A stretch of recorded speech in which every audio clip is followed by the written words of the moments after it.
What do we expect to happen in bargaining today? We are expecting to get a counterproposal on the School of Nursing workload article, as well as the workload article for the School of Health Professions.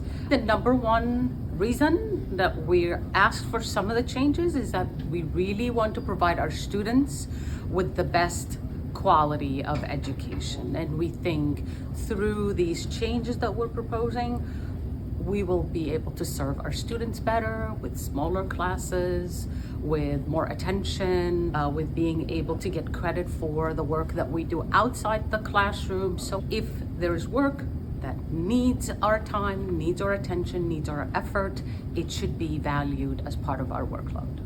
What we're looking for is a fair workload balance that will allow us to continue to provide the excellent education that Rutgers is known for, as well as provide an opportunity for faculty to actually have a balanced and fair workload in order to be reappointed and promoted within Rutgers.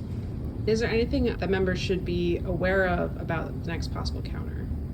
We don't know exactly where the school stands, but we hope that the university sees our emphasis on really being able to provide quality education for our students.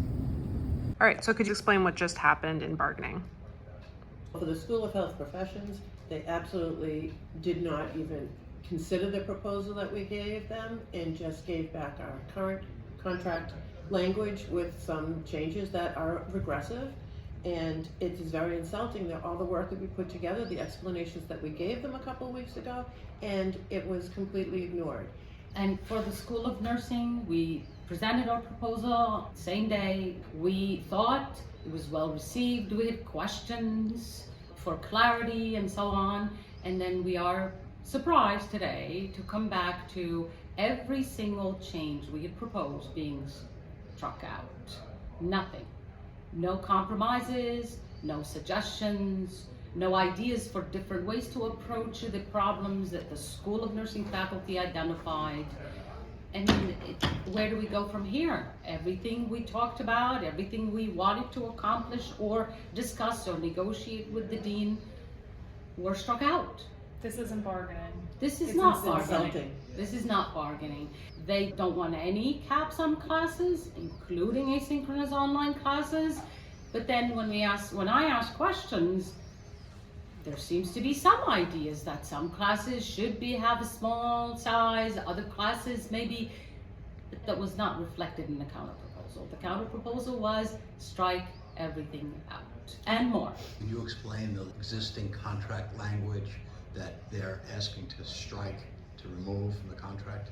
Yeah, so not only striking out what we proposed, we're calling it a regressive even approach from the administration. Regressive in that they struck out already existing language that limits the size of asynchronous online classes. So even that they don't want limited. That's existing language in the contract. And this totally goes against our intention as faculty to put our priority, number one priority, on the quality of the education that we provide our students. Yes. We're not asking this because it makes our lives better. It's because we want to have the time to be able to do right by our students, to give them quality education in classes, whether it's online, in the classroom, hybrid. We want to be able to break them into groups and be able to work with them, present case studies, have discussions.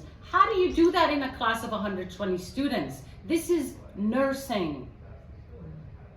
You're preparing students to have people's lives in their hands in the future. And we think it's acceptable to teach them in classes with 120, 150, and God knows, it became double class sizes in probably 5 years.